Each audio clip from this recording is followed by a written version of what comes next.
Selamat siang, salam sejahtera untuk kita semua. Perkenalkan, nama saya Bidan Meria Turnip, SST MTRKAP. Saya merupakan dosen tetap di Fakultas Kebidanan, Program Studi Sarjana Kebidanan, Institut Kesehatan Medistra Lubuk Pakam.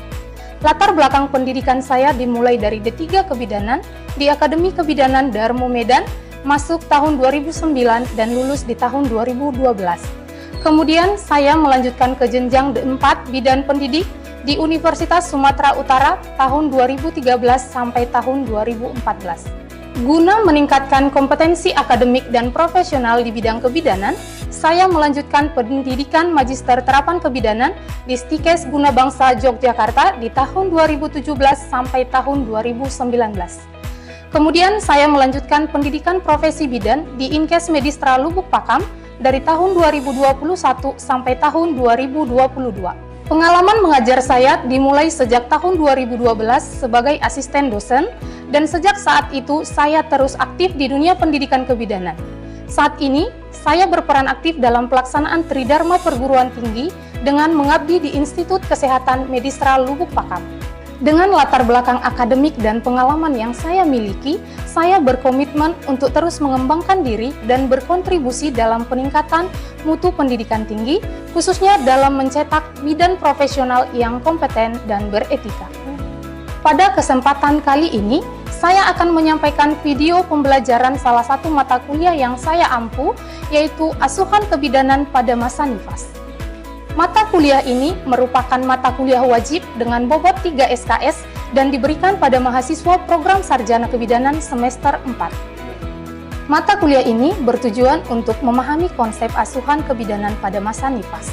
Mata kuliah ini memberikan kesempatan kepada mahasiswa untuk memahami konsep dasar dan adaptasi fisiologi nifas, manajemen pada masa nifas normal pada ibu dan bayinya, manajemen laktasi, adaptasi ibu dan proses menyusui, masalah umum yang terjadi pada proses laktasi, aspek psikologi dan kultural pada masa nifas, ASI eksklusif, masalah umum pada masa nifas melalui terapi komplementer. Asuhan komprehensif pada masa nifas melalui pemeriksaan postnatal, pendokumentasian pada masa nifas, edukasi masa postpartum, safety pada asuhan postnatal dan risk assessment, komplikasi yang lazim terjadi pada masa nifas dan menyusui, dan penata laksanaannya, dan asuhan komplementer pada masa nifas dan menyusui. Capaian pembelajaran dalam mata kuliah ini yaitu yang pertama, mahasiswa mampu menguasai dan memahami konsep dasar dan adaptasi fisiologis masa nifas. Yang kedua, mahasiswa mampu melaksanakan manajemen pada masa nifas normal dan manajemen laktasi baik pada ibu dan bayinya. Ketiga, mahasiswa mampu memahami psikologis dan kultural pada masa nifas. Keempat, mahasiswa mampu memahami konsep nifas dan biokemistri masa nifas dan biokemistri ASI. Kelima, mahasiswa mampu menganalisa dan melaksanakan masalah umum pada masa nifas melalui terapi komplementer. Yang keenam, mahasiswa mampu melaksanakan asuhan komprehensif pada masa nifas melalui pemeriksaan postnatal. Yang ketujuh, mahasiswa mampu melakukan pendokumentasian pada masa nifas. Yang kedelapan, mahasiswa mampu melakukan edukasi masa nifas.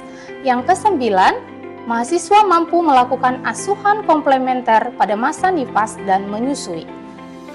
Beberapa materi pokok yang akan didapatkan mahasiswa selama perkuliahan yaitu 1. Konsep dasar masa nifas dan adaptasi fisiologi masa nifas. Kedua, manajemen pada masa nifas normal baik pada ibu dan bayinya. Ketiga, manajemen laktasi. 4. Adaptasi ibu dan proses menyusui. 5. Masalah umum yang terjadi pada proses laktasi. 6. Menganalisa aspek psikologis dan kultural pada masa nifas. Yang ketujuh, ASI eksklusif. Yang kedelapan, masalah umum pada masa nifas dan pemeriksaan postpartum melalui terapi komplementer. Yang kesembilan, pendokumentasian fisik ibu nifas atau postnatal. Kesepuluh, pendokumentasian pada masa nifas. 11. Edukasi masa postpartum. 12. Pasien safety pada asuhan postnatal dan risk assessment tools atau kriteria penilaian risiko.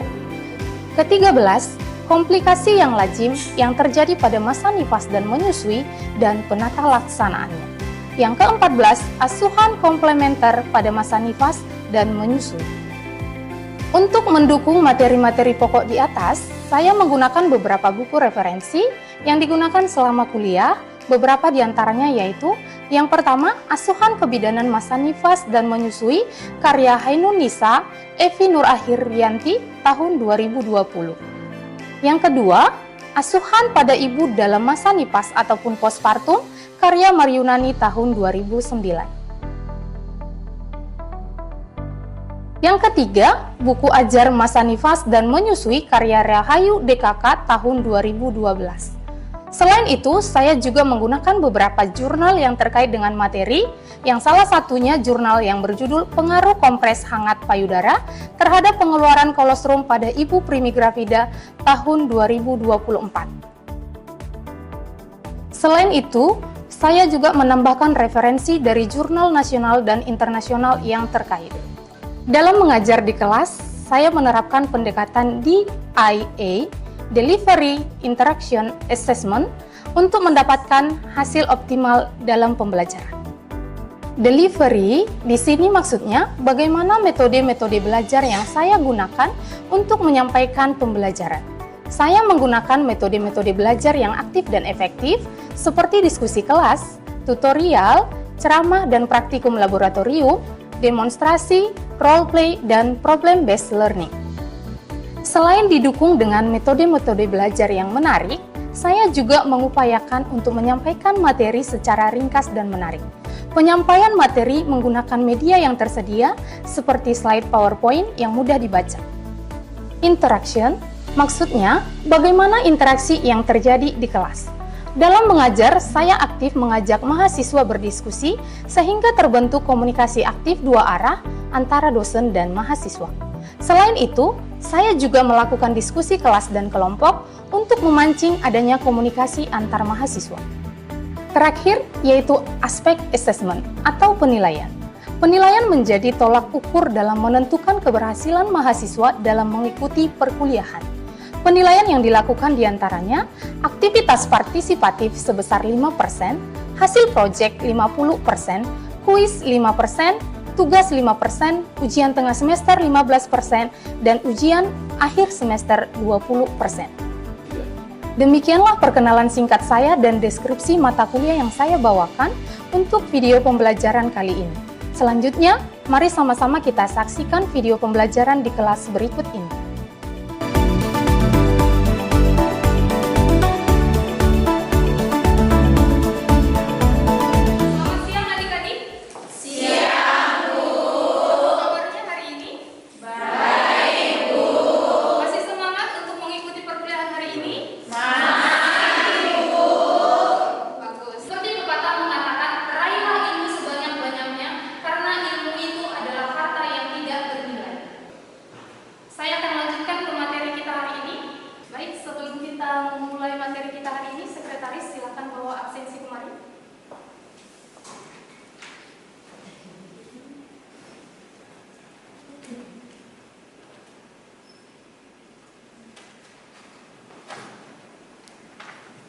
Baik adik-adik, kalau di minggu lalu kita sudah membahas tentang manajemen laktasi, nah di pertemuan kita kali ini kita akan membahas tentang adaptasi dan proses menyusui.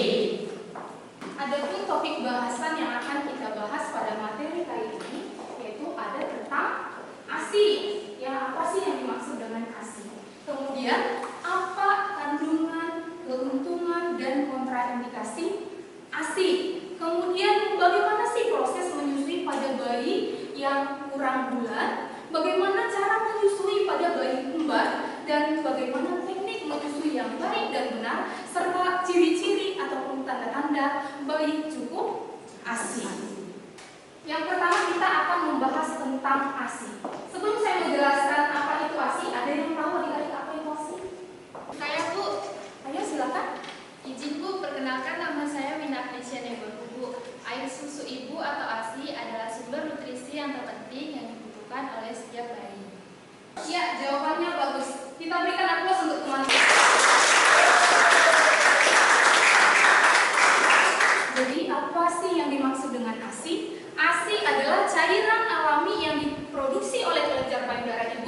yang diberikan kepada bayi yang mengandung zat gizi paling sesuai untuk pertumbuhan dan perkembangan bayi. Selanjutnya kita akan membahas tentang kandungan ASI.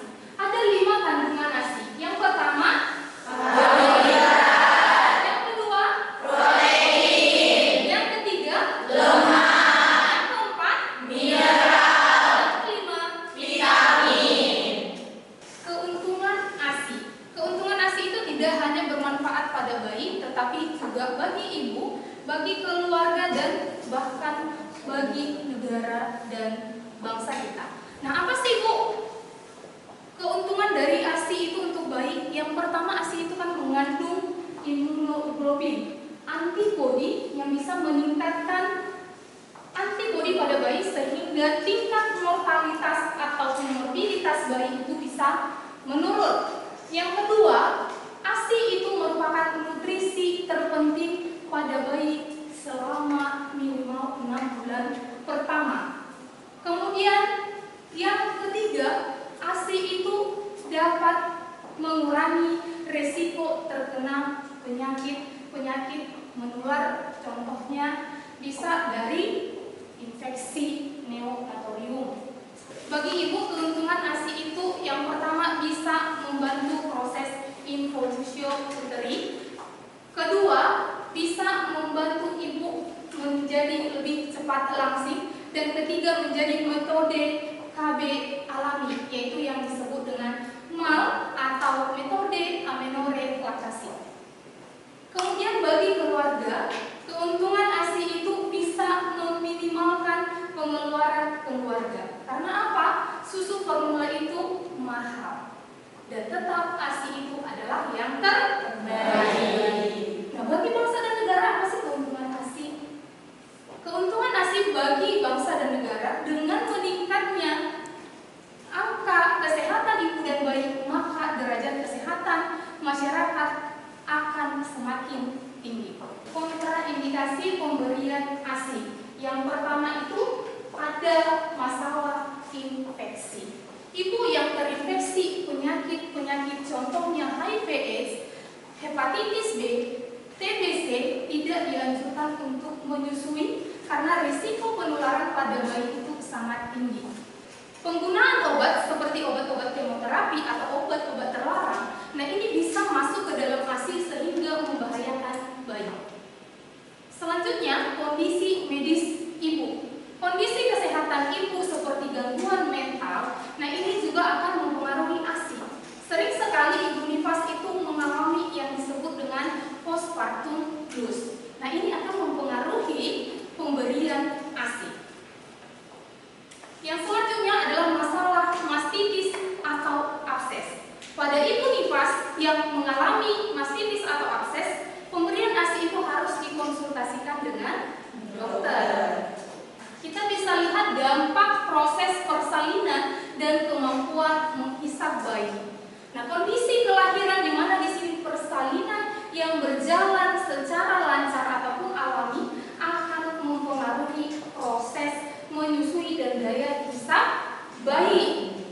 Kemudian dari bayi dengan kelainan kongenital atau masalah pada saat kelahiran akan mempengaruhi refleks hisapnya. Yang ketiga, waktu kontak dengan ibu atau sering disebut dengan IMD, inisiasi menyusui secara dini. Begitu ibu melahirkan, begitu bayi lahir, maka kita melakukan IMD, kontak kulit secara langsung kepada bayi. Nah, ini tujuannya akan merangsang refleks hisap pada si bayi dan meningkatkan ikatan emosional antara ibu dan bayinya. Nah, bagaimana sih menyusui pada bayi yang kurang bulan? Nah, bayi yang kurang bulan itu disebut adalah bayi yang lahir dari kehamilan kurang dari 37 minggu. Nah, pada bayi yang kurang bulan, seringkali daya hisapnya itu belum matang sehingga akan mempengaruhi refleks hisap pada bayinya. Nah, bagaimana sih untuk keberhasilan menyusui pada bayi kurang bulan? Kita sebagai seorang bidan harus memberikan perhatian khusus dan dukungan yang memadai. Selanjutnya kita akan membahas tentang bagaimana sih cara menyusui pada bayi kembar.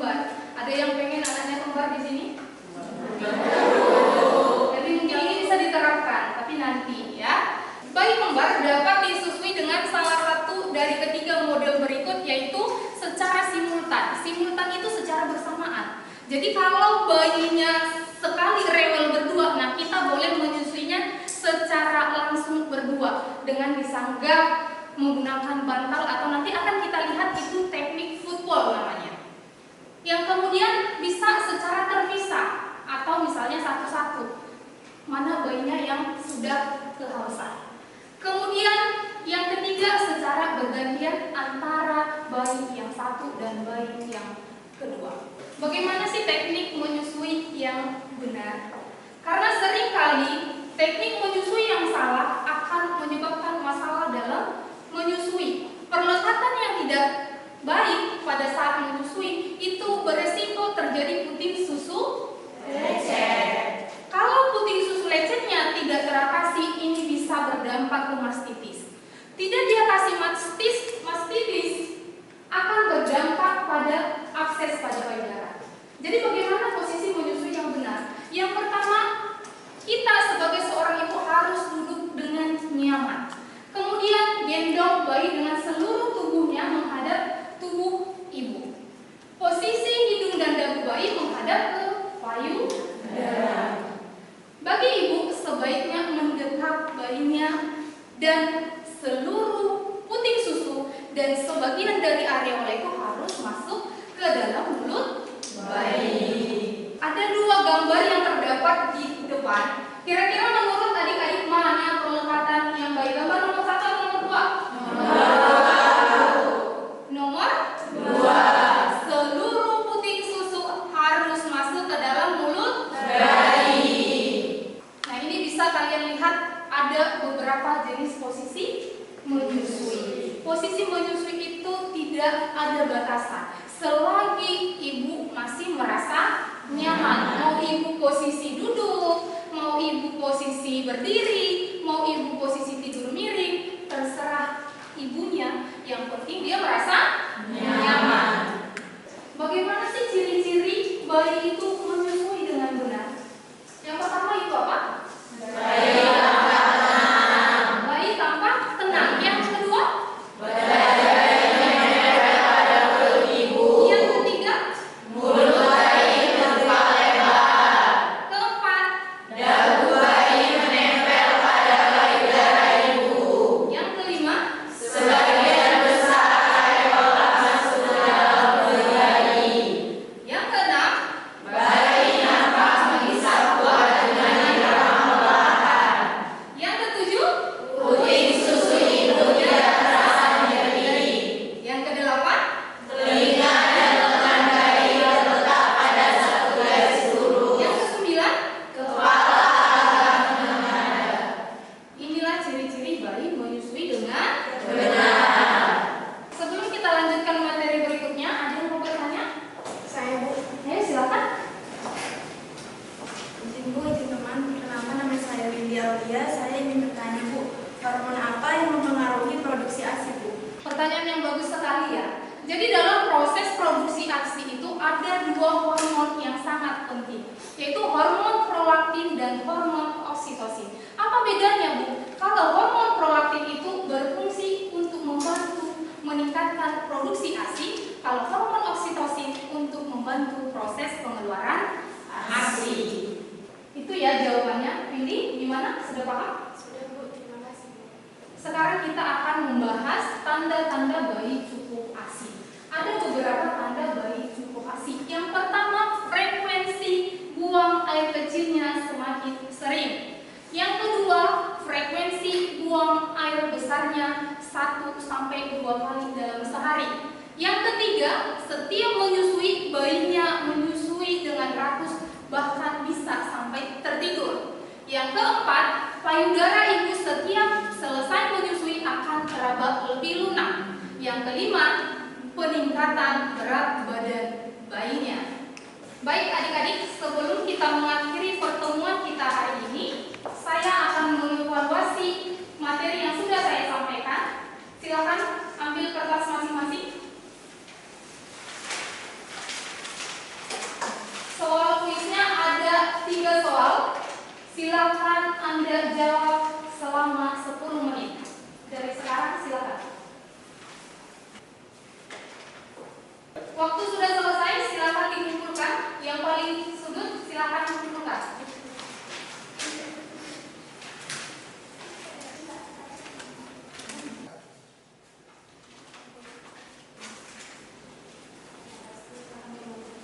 Kuis sudah kita kumpulkan, sekarang kita akan bahas. Soal nomor pertama siapa kira-kira yang bisa jawab? Silakan. Saya, Bu. Silakan. Saya akan menjawab nomor 1. Perkenalkan, nama Jessica. Di sini saya akan menjawab apa itu keuntungan ASI bagi bayi. Yang pertama itu sebagai nutrisi yang sempurna untuk bayi. Kenapa? Karena ASI mengandung protein, lemak, dan vitamin sesuai dengan kebutuhan bayi. Yang kedua itu meningkatkan daya tahan tubuh. Karena di ASI itu mengandung antibodi yang dapat mencegah virus atau bakteri yang menyebabkan diare pada si bayi. Yang ketiga itu mendukung perkembangan otak si bayi karena ASI mengandung asam lemak esensial yang penting untuk perkembangan otak dan sistem saraf pada si bayi. Bagus, silakan kita berikan aplaus. Selanjutnya soal nomor 2, siapa yang bisa menjawab? Silakan. Saya, Bu. Silakan. Izin Bu, izin teman. Perkenalkan, nama saya Rahadatul. Di sini saya akan menjawab pertanyaan nomor 2, yaitu ciri-ciri bayi menyusui dengan benar. Adapun yang pertama yaitu bayi tampak tenang. Lalu badan bayi menempel pada perut ibu. Selanjutnya mulut bayi terbuka lebar. Lalu dagu bayi menempel pada payudara ibu. Lalu sebagian besar areola masuk ke dalam mulut bayi. Namun areola bagian bawah itu lebih banyak yang masuk ke dalam mulut bayi. Selanjutnya bayi nampak menghisap kuat namun dengan irama yang perlahan. Lalu kita pastikan ketika si bayi menghisap, puting susu ibu tidak akan terasa nyeri. Jika terasa nyeri berarti posisi tidak tepat. Selanjutnya telinga dan lengan bayi terletak pada satu garis lurus. Itu akan membuat posisi bayi nyaman. Lalu kepala bayi akan mendangak, itu memudahkan untuk masuknya air susu. Terima kasih, Bu. Jawabannya benar sekali. Silakan dilakukan aplaus. Selanjutnya soal nomor 3, siapa yang bisa menjawab? Saya, Bu. Silakan. Izin Bu, izin teman. Saya akan menjawab soal nomor 3. Nama saya Faria Nazla. Di sini saya akan menjelaskan apa tanda-tanda bayi gestasi. Yang pertama, bayi akan sering mengompol, biasanya bisa 6 kali dalam sehari atau lebih. Setelah itu bayi akan lebih sering BAB, dan setiap menyusui bayi akan menyusu dengan rakus atau menghisap dengan kuat. Setelah itu akan tertidur. Setelah menyusui, payudara ibu akan terasa lunak dan berat badan bayi akan bertambah. Jawabannya betul sekali ya. Silakan kita berikan aplaus untuk semua. Baik adik-adik, dapat saya simpulkan pada materi kita kali ini bahwa ASI itu merupakan makanan terpenting pada bayi minimal 6 bulan pertama tanpa makanan tambahan apapun. Kemudian perlu kita perhatikan bahwa tanda-tanda cukup ASI itu salah satunya adalah peningkatan berat badan bayinya. Demikian perkuliahan kita hari ini, kita lanjutkan di pertemuan berikutnya. Terima kasih, selamat siang. Siang, Bu. Terima kasih, Bu. Demikianlah video pembelajaran singkat saya dengan mata kuliah asuhan kebidanan pada masa nifas. Semoga bermanfaat. Terima kasih.